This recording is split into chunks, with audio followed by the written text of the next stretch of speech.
Bonjour à tous, on se retrouve pour un nouvel événement. Aujourd'hui, l'Ozo 50 se dispute à Vincennes. C'est le prix de sélection. Deux poteaux de départ, 2175 mètres, 2200 mètres. C'est un groupe 1, course-poursuite entre les jeunes et les vieux, entre les 4 ans et leurs aînés, les 5 et 6 ans.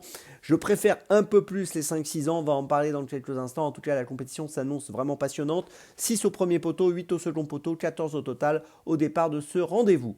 Avant de démarrer, je vous rappelle que vous pouvez vous abonner à la chaîne YouTube de The Turf. Vous pouvez activer la cloche pour être informé dès qu'un nouvel épisode de mes pronos est posté. N'oubliez pas également le jeu responsable, c'est très important, les mentions qui sont ici en bas. Puis le jeu responsable, vous le savez, c'est un choix en 6 que je vous propose tous les jours, un choix resserré afin d'optimiser vos mises aux O5, aux jeux simples, aux jumelés, au trio, etc. etc. Un petit mot sur Dans mes jumelles également. 4 chevaux retenus tous les jours, 3 sélections, une petite folie. Vous pouvez retrouver un nouvel épisode de Dans mes jumelles à la fin de cette vidéo avec un lien direct. Et sinon, rendez-vous sur la chaîne YouTube de The Turf ou sur les réseaux sociaux de The Turf. Allez, on démarre pour ce The 5 et je vais mettre en tête le numéro 14 de Keep Going. On l'attendait comme l'un des principaux favoris du dernier prix d'Amérique après avoir gagné le Critérium Continental. Et puis ce jour-là, il n'a pas très bien couru. Il a fini 12e dans le prix d'Amérique, étant bien battu. Bon, on va oublier cet échec. On va plutôt le juger sur son excellente victoire du Critérium Continental, sur son succès du Critérium des 4 ans en 2024. S'il court cette valeur associée aujourd'hui à Eric Raffin, je pense qu'il est capable de jouer le premier rôle. En deuxième position, je retiens un autre cheval du second poteau, un autre aîné, le numéro 11 en l'occurrence, Jabal Pur. Alors, il est en super forme, comme l'attestent ses 4 victoires de suite qu'il a obtenues récemment. Il vient de gagner le prix Minou Goujon le 19 janvier dernier à Vincennes sur 2007 en étant déféré des 4. Il avait gagné auparavant 2100 Autostart le 1er janvier en étant déféré des 4. Il sera encore déféré des 4 sur cet hippodrome de Vincennes. Il est associé à Gabi Gélormini. Il traverse une super forme, ce cheval-là. On était obligé de lui accorder beaucoup de crédit. En troisième position, j'ai retenu encore un cheval du second poteau et là en l'occurrence une jument âgée de 5 ans, c'est Chiara de Vandel, le numéro 10. Elle est déférée des 4 pieds pour la première fois et je pense que dans cette configuration elle est capable de surperformer.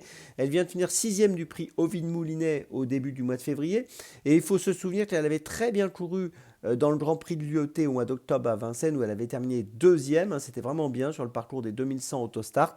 Et en étant déférée des 4 pour la première fois, je pense qu'elle est capable de monter sur le podium.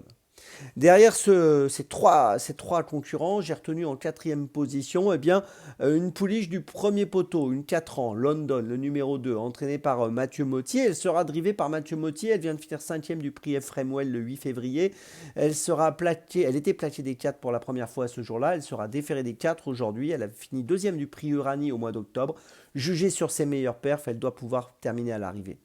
En cinquième position, j'ai retenu le 3, Light My Fire. C'est le petit frère de Bold Eagle. Bon, il a des qualités lui aussi. Il va défendre la Kazakh, la nouvelle Kazakh d'Emmanuel Petit, le champion du monde de football 1998. Il vient de finir deuxième du prix d'Orthez derrière Lissandro. Bonne perf. Il a sa chance, à mon avis, pour une 3, 4, 5e place au premier poteau. Et puis en sixième position, après réflexion, j'ai choisi le 7 Keep Your Dreams qui partira au second poteau. Il vient de finir 9e du prix de Fontainebleau. C'était pas très fluide pour lui dans la phase finale. Il aurait pu être plus près s'il avait pu s'exprimer pleinement. C'est un cheval de qualité, c'est un bon finisseur. Je pense que dans cette configuration où ça va aller très vite, etc., il est capable de bien finir pour prendre une place. Donc attention à lui en bout de combinaison. Je vous résume mon choix en 6 pour ce The 5 cordes. Donc priorité aux chevaux du second poteau. J'ai placé en tête et en point d'appui les numéros 14 et 11. Juste derrière le 10, juste derrière le 2 et le 3, et encore un petit peu derrière le 7. Départ de la course les amis, attention, 15h15, aujourd'hui on est samedi, on se retrouve maintenant demain pour Auteuil. N'oubliez pas dans mes jumelles avec le lien qui s'affiche pour cette dernière réunion du meeting d'hiver de Vincennes 2024-2025. On se retrouve demain, je vous l'ai dit, et d'ici là, avec The Turf, ça va aller.